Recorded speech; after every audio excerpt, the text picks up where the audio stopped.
morning, YouTube. This is Dr. Wanda.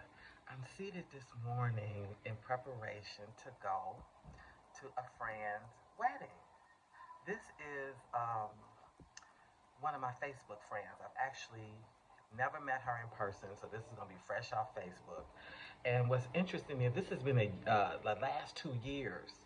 I've had the pleasure of having people I've built pretty close bonds with off Facebook fly into the country, step off Facebook, and I actually meet them. And believe it or not, they as wonderful, if not more impressive in person than they have been online. So this is my friend Tay Monique. She's getting married. And she is marrying a Ghanaian. She's very excited about this experience. And she asked me to be a witness. And so I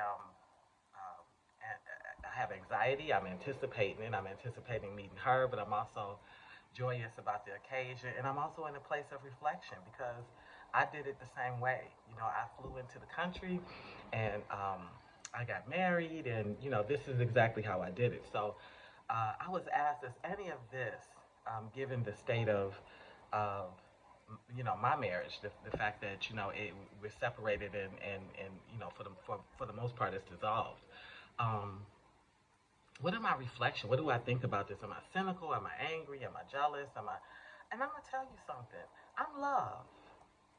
I have always been love. Love will always find me, and I'm always gonna find love. I'm okay.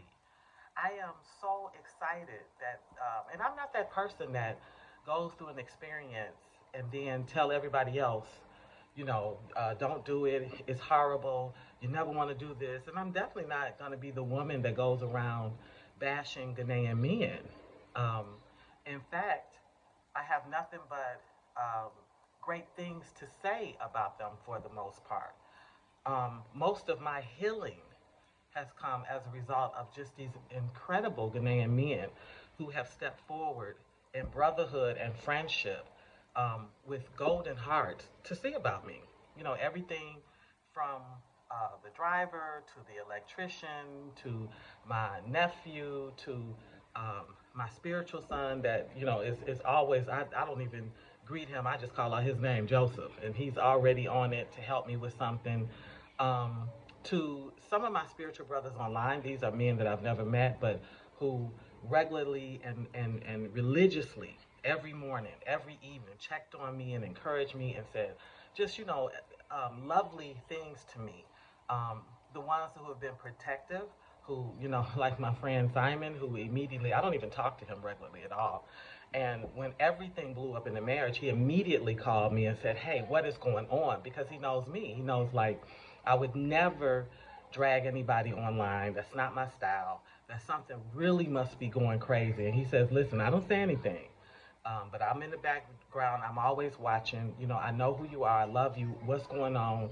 Talk to me now. And he was so supportive, helping me piece things together. Everything from, what's my next steps? If I wanted an attorney, whatever I needed, he was there for me. And so I don't have this horrible story to say to women and say, hey, whatever you do, don't get one of those Ghanaian men because they do this and they do that. I limit this low character behavior to one.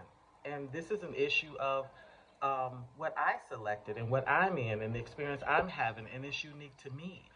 So, she actually was surprised I was willing to step up and be a witness. She was like, oh, you be so busy all the time. I said, I'm never too busy for a friend. And I definitely am never too busy for anything that's positive. No, you coming, 6,000 miles away. You have no bloodline here. You have nobody to stick up for you. I most certainly will stop whatever I have in my day to come and stand with you in friendship and sisterhood as a woman. As a woman, I'm going to stand with you. And then I also want the pleasure of, meeting your significant, meeting your husband, and letting him know, like, one, I give you my blessing, but two, take care of her. Let this be what you say it is. Be the man that you claim to be. And I've spoken with him.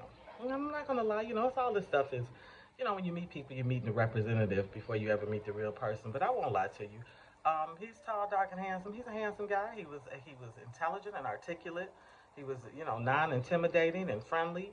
And he was thoughtful. Like we got into some of the, the rough edges of conversation. We didn't stay on the greetings and salutations. And I found him to be intriguing enough that I saw why she was interested in him. So yeah, I'm going to this wedding. Um, I'm trying to figure out what kind of gift I can give her. I have some stuff that I love. I would love to give her for wellness with her and her significant, but if not, I'll do it later because this was kind of last minute. But yeah, I'm going to this wedding, and I really just wanted to emphasize that, um, in spite of everything, and I will not minimize how challenging, um, the bumps and grinds, the betrayal, that all of it has been. Um, I love Ghanaian men. They have stepped up for me. I thought about um, my well, he's a jack of all trades, King Willie. When I wanted to take care of relaunching the park, he came.